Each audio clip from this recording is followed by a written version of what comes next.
Okay, so you join me back at the front of the baseboards, and as you can see now, I have completed the point rodding on both sides. So if I just come out slightly, you can see that it's all joined up. This part took quite a bit of time, quite fiddly getting all these sort of cranks in place. If I come over here, you can see the glue still drying there at the moment. And then if I come over to this one, you can see all the different cranks. I just pan round to the other side to get a better view. There you go. That's a good view there of all the different cranks, different sizes there. And as you can see, what I've done is I've ended up splitting the lever frames that I had built, so I need to paint those up again.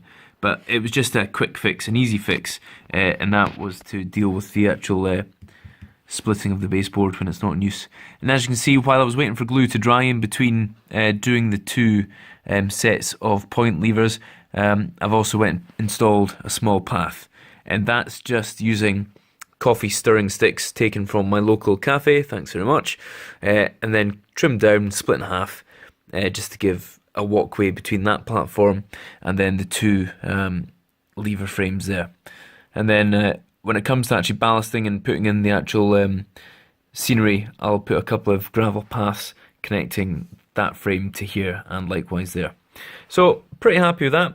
Time intensive, very fiddly, but the overall look is pretty good. And once it's painted up and weathered in, it should look sort of very smart. So I'm very happy with that, but I think it's time now to take a break, and I will catch up with you shortly. So I was at the High Wycombe Model Railway Club exhibition today, which was absolutely fantastic. A good turnout with layouts and trader stalls, but there was also a number of how-to stands as well. And I was chatting to a man named Ian from the Farnborough Model Railway Club, who invited me to sit down and take me through making trees. Now this is completely handmade by myself today. The actual trunk of the tree is made out of bushes. Now he told me the name of the bush, but I can't for the sake of myself remember what the name of the bush was. The canopy is made out of wire wool, which he stretches out and then paints in a brown. And then the flock that he adds on is literally the sponge you get from old sofas, which he soaks in paint, and he puts different colours on to give you different colours of flock to put on your trees. He uses PVA to stick it all down, and he took me through the whole process, and very easy and a very cheap method. So I'm very happy with this actually. I've never made trees before, and I was very tempted to actually buy trees from the tree model shop, but after seeing how easy it is to make them, I think I will actually give this a go. Now again, Richard from New Junction has recently done a video on his diorama series on how to make trees, and after seeing that and obviously seeing it in action personally today, I think I'm going to save some cash and look to actually make these myself. Now when I got this home, it was still damp with the PVA glue, so I took the opportunity to use some of my leaf litter that I made, again using Aldnahoodie Central's method of making leaf litter. And as you can see, it actually looks like a tree that's just on the turn during autumn. So I'm actually very happy with that.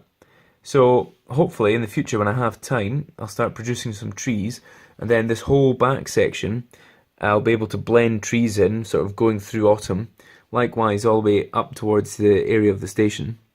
And again, that'll help just blend all that in, and should make it look quite convincing, and add some more depth to the rear of the model railway. So what I'm doing just now is I've got this packet here of cosmetic fish plates. It's by the Precision Design Company. There's 144 in each pack. They're laser cut on thin plastic, and they come with these little frets. So what I've done is I've just cut them out here, as you can see, and using a fine set of tweezers and Deluxe Materials Rocket Rapid, I'm gluing them onto the actual tracks. So let's have a look now, see what you think. But you can see, if you see there, they're actually really adding a nice bit of detail there to the track. They fit nicely inside the actual track, so they don't have any effect on your locomotive or rolling stock flanges on the wheels. And again, there's another setup there. Now I was doing both sides of each rail, but I think I'm going to sack that and just do the sides you can actually see, because as you can see, if I turn it around here, you can't really see the ones that are inside the track. So you can see I've done one inside of that point, but I've not done the other side. So I think what I'll do is I'll just do the sides in which you will see from the front of the baseboard. But it's looking good. The detail is developing, and I'll continue putting them on the tracks. Looking into the baseboards now, you can see that I've finished applying all the cosmetic fish plates.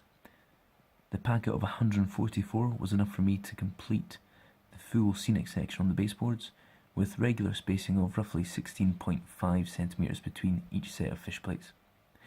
What I've done now is I've gone through the baseboard and I've hand painted most of the sleepers. I've been using different colours, predominantly from the Tamiya range. So as you can see here, I've been using Tamiya Buff, Tamiya Medium Grey, Deck Tan, Flat Earth, then I've been using this Revel Aqua Colour Brown, and then Humbrol number 29. Along with that, I'm using acrylic thinners just to thin the paint down a bit before applying it to the sleepers. And the effect you get is that of sleepers that are weathering at different stages and have been replaced at different times. And I'm actually quite happy with the actual effect that I've achieved. As you can see here, I've used the colour on the path as well, which has toned it nicely down, and on all the wooden pads that the point rodding is set on. And as we head towards the end of the tracks, you can see that the colour of the sleepers start to lighten as these parts of the rails aren't getting used or aren't getting covered in track grime or dirt from the locomotives and engines.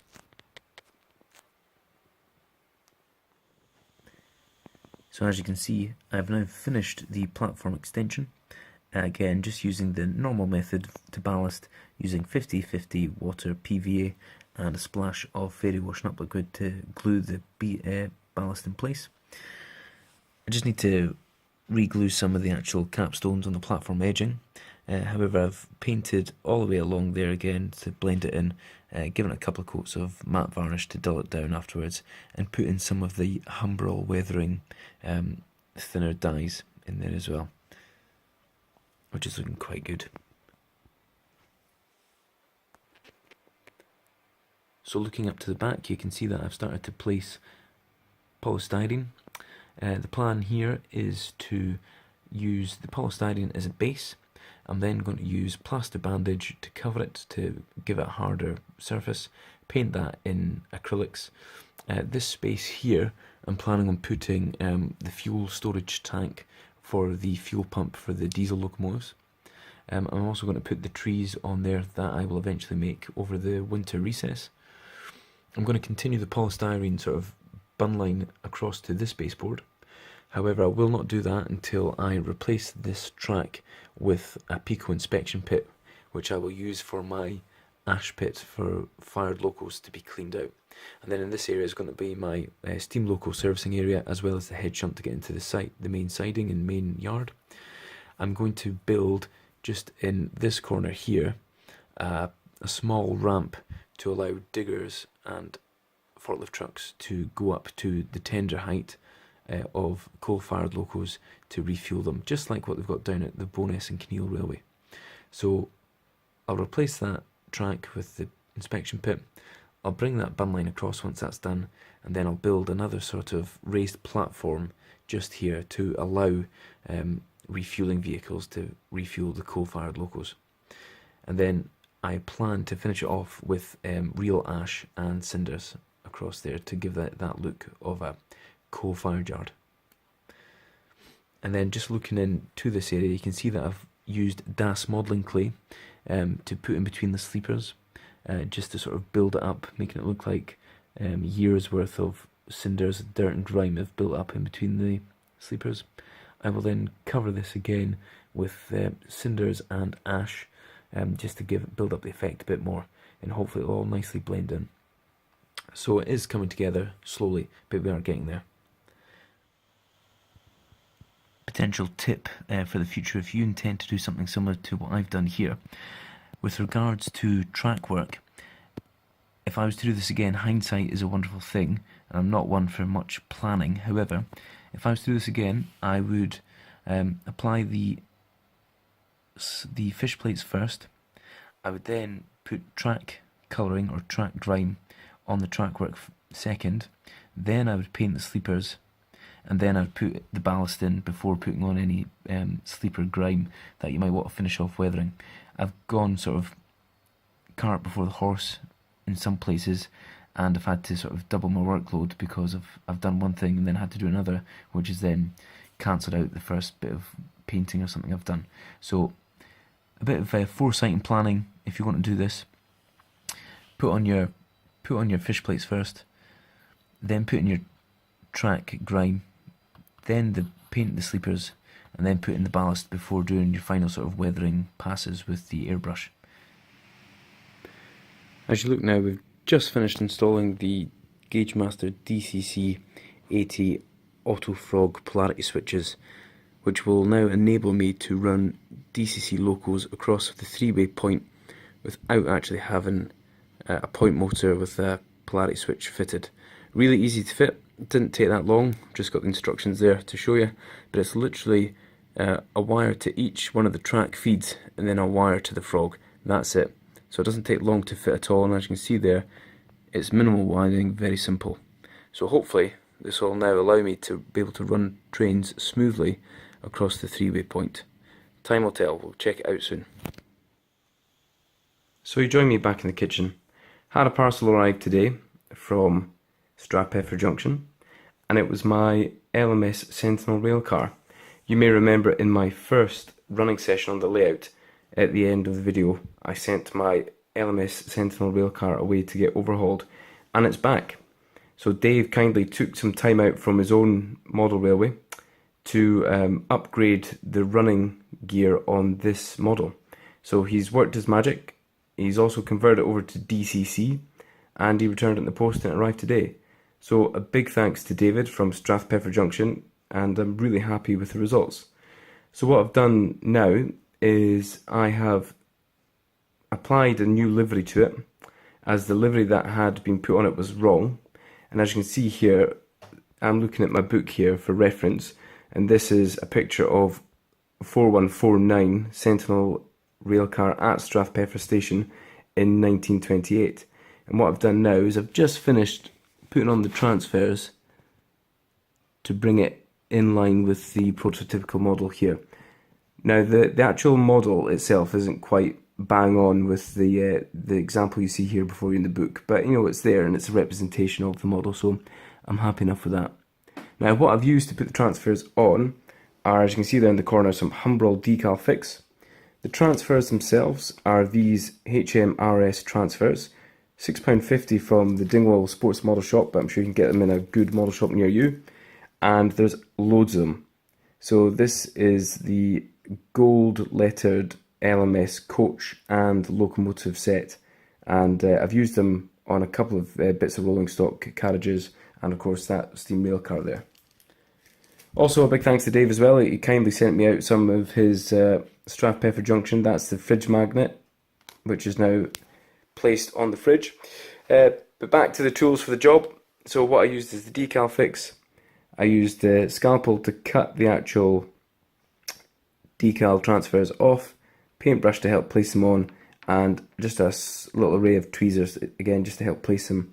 I then pour a bit of the decal fix into this little plastic tray. This is just off of a Will's kit packet, which I keep. Pour the decal fix in there, put the transfer in, and then let it soak for 30 seconds, and then literally take the transfer off, and it slides onto the paintwork. Nice and easy. So what I need to do to this now is put a sort of thin layer of Humbrol clear on there to act as a varnish just to seal it all in, and then I'm going to lightly weather it all so it doesn't look so pristine. Okay, so what you see before you is just a little experimental test piece. It's just a bit of card. What I've done is I've put neat PVA glue down as a base layer on the card, and then I've poured different types of ash on top of it to see how it reacts to PVA glue and if it sets okay before I put it on the baseboard. So what you've got here is coal ash, and then the darker ash at the back is actually wood ash from an outdoor chimera. So the stuff that's straight onto the PVA glue, the bottom layer has dried, but as you can see, some of it is loose on top. What I've done here is I've actually piled the ash up to make like a dump spoil pile. And then what I've done is I've used PVA sort of 50-50 watered down with water with a drop of washing up liquid, and then I've poured it on top, and you can see where you've got this sort of tide line effect. So all this is solid. Here solid, but then you can see here where it's actually loose, where the glue's not actually got onto that part of the ash, but this stuff here is solid.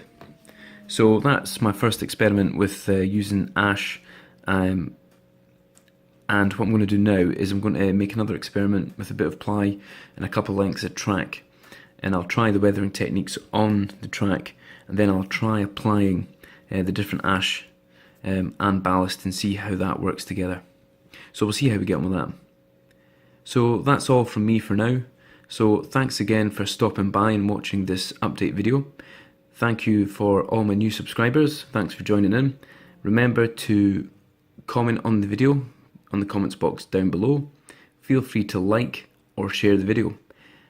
And as it's getting close to Christmas, wish you all a happy Christmas, and hopefully I'll get a running session out to you before then.